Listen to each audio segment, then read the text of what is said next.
الحمد لله الواحد الأحد الفرد الصمد الذي لم يلد ولم يولد ولم يكن له كفوا أحد وأشهد أن لا إله إلا الله وحده لا شريك له الغني عن الشريك والوزير والمقدس عن الضد والند والشبيه والنظير وأشهد أن محمدا عبده ورسوله البشير النذير والداعي إلى الله بإذنه وسراج المنير اللهم صل وسلم وبارك عليه وعلى آله وأصحابه ومن تبعهم بإحسان إلى يوم الدين أما بعد. Allah subhanahu wa ta'ala Qur'an-ı Kerim'de ayta Euzu billahi mineşşeytanirracim ve ibudullah ve la tuşriku bihi şey'a ve bil valideyni ihsana. Allah'ın özüne gene ibadet kılığız. Ona hiç kimle hiç narsani tengdaş kılmağız. Hem ota-onaga izgilik kılığız. Şın musulmanga has sıfatlarının birisi onun ota-onasına bulgan yaxşı münasebeti. Hem indi elbette köpmegine Sovetler Soyuzu'nun sağınıp süylevler bulsa da onun neticesini biz görüyoruz bugün günde. O indi ondağı nedir? İndi gadil sıman görüngen narsalar tugul. Bugün görüp durabız biz onda şu ota-onaga bulgan münasebet, üzere münasebetlerde, tuğanlık münasebetlerinde bütünüsü torkalı bitti. Hem indi bulmagan komünistik ideoloji bilen terbiyelenip hem indi ota-onalarını unuttular, tuğanlarını unuttular. Küpler hem eli bugünkü yaşlarını da biz eli terbiyeli almıyoruz. Yaşlar da İslam dinine kildik liseler de eli bu meselelerde, ahlaki meselelerde olga kitişiyor.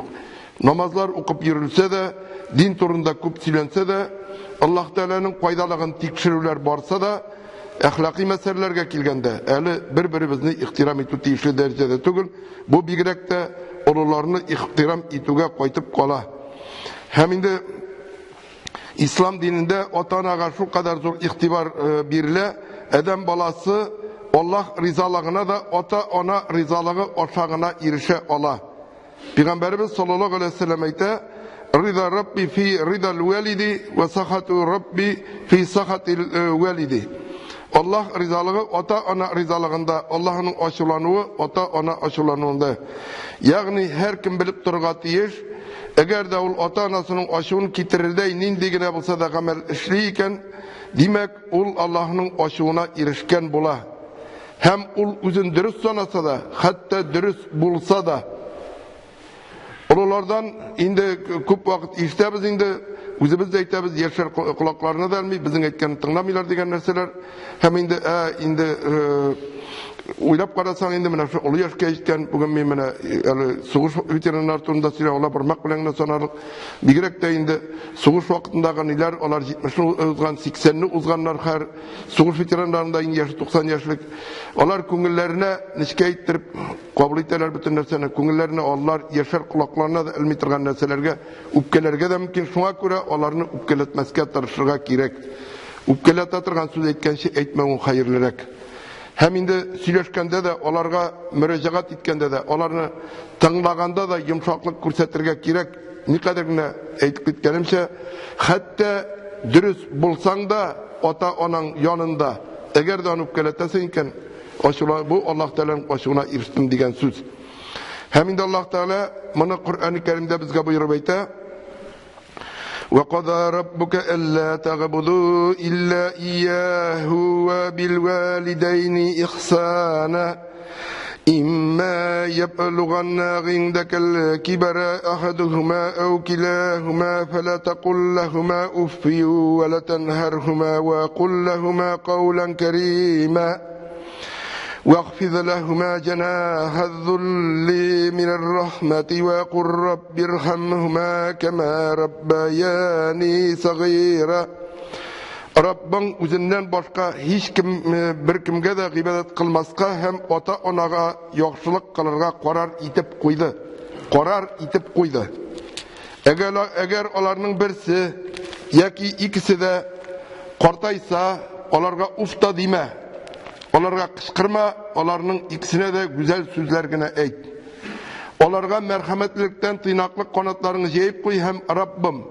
Mine qarata kişkine bulgan vaqtda merhametlik kılıp özümni terbiyelegen şekilde sin onlarını da kişir degen. Bu ayetler, buyurular, kıyamet gününe kadar bulgan buyurular. Tilibizmi, tilemibizmi, nindigine halde, nindigine ota ana bilen buluğa koramastan biz bu buyurularını terk tiyişbiz. Biz şulay yok, eti eniden de kaderlerek ebi babaylar barında unutmaska tiyişbiz. Eden bolasanlarga tiyiş, goyla ol eti eni hem mingine tügül, halkımız mene nişe disteyirler, şursa diviz bilen terbiyelendi. Hem indi eti ni teorisçaysan papa mama iya misli sportivna isimya, misli muzikalna isimyanda lekimler bütün isimler şu iş kişiden artığı bütünüsü onlar artık bulup sanaldılar. Hem şuna göre de şehir sayın, rayon sayın kortlar yurtları onların ortuları mine şu eti hem minden artıkının başkalarının artık buluğu neticesinde. Bu yurtlarda kortlar, mında indi kortlar, korçuklar güzelinde tura indi. Bolaları isen bulganları da tura. Hem küpler isen bulganları da tugul, küplerinin bolaları isen var. İslam dininde 1400 tarihi bulgan Tatar halkında goyla düşüncesi iş yeysen artık buğunu öz işine ola, işkine tugul, işkişine tugul. İş buğun yeyse artık.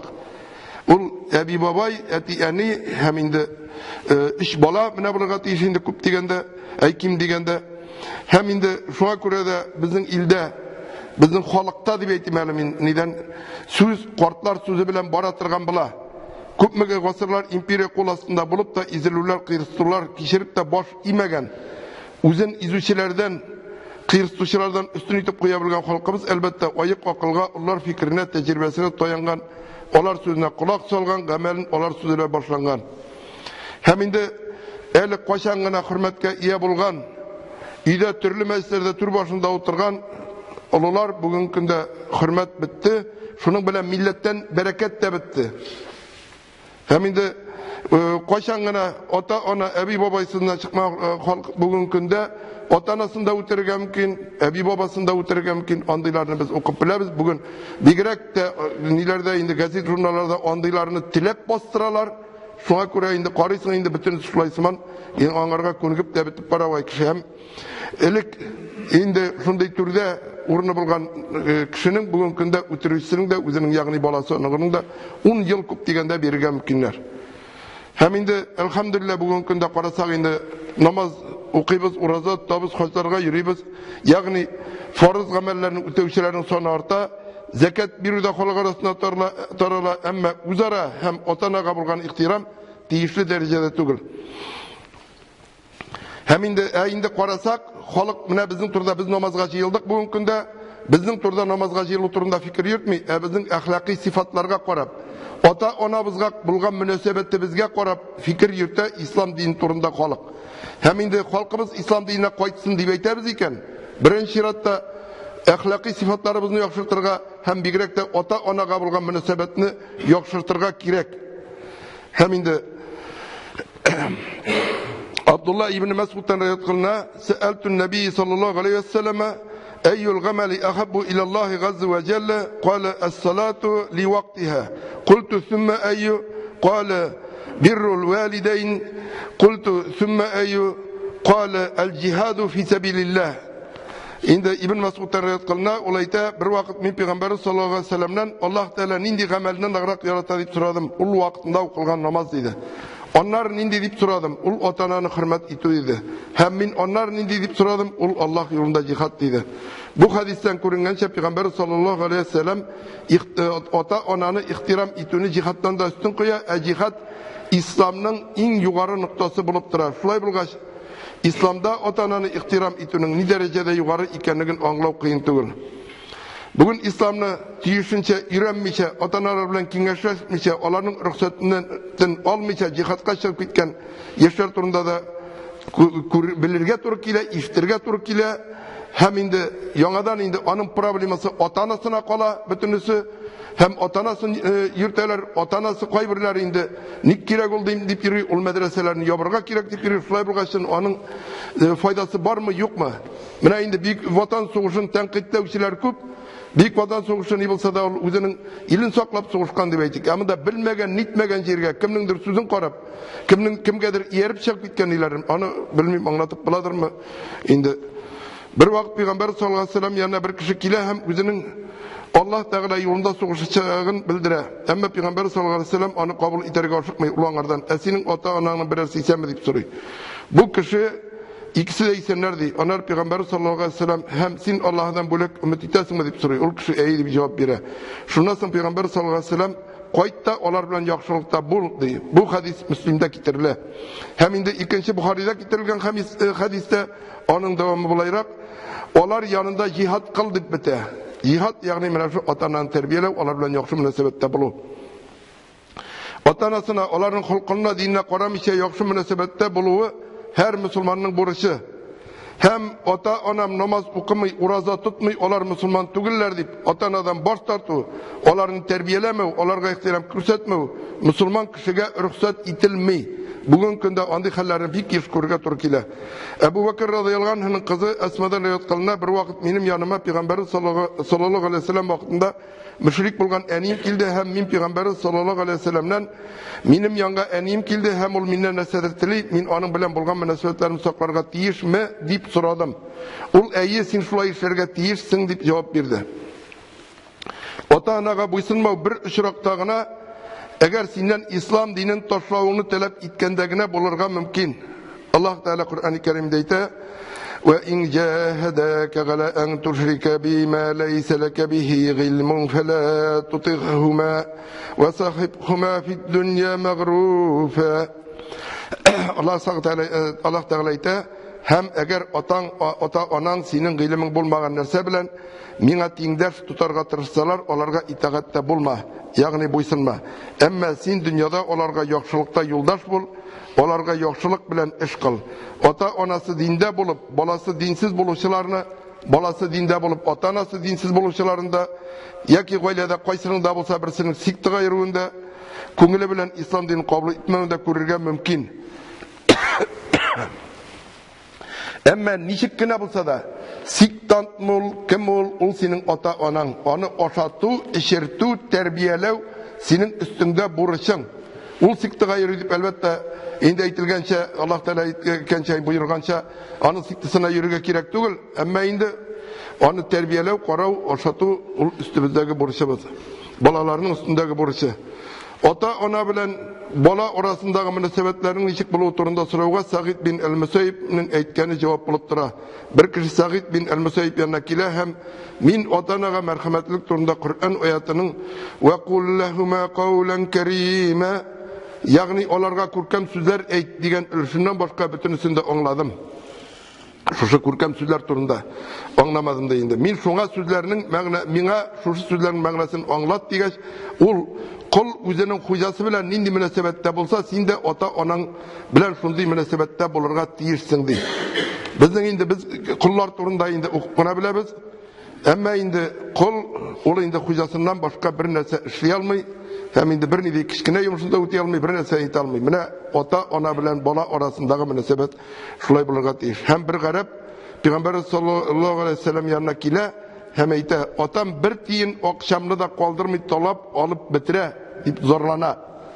Peygamber sallallahu aleyhi ve sellem ise ona aşılanıp özün de malın da otağınakı deyip cevap bire. Hem indi cemiyette gaylede irler üstünrek ama bala karşında onanın derecesi üstünrek.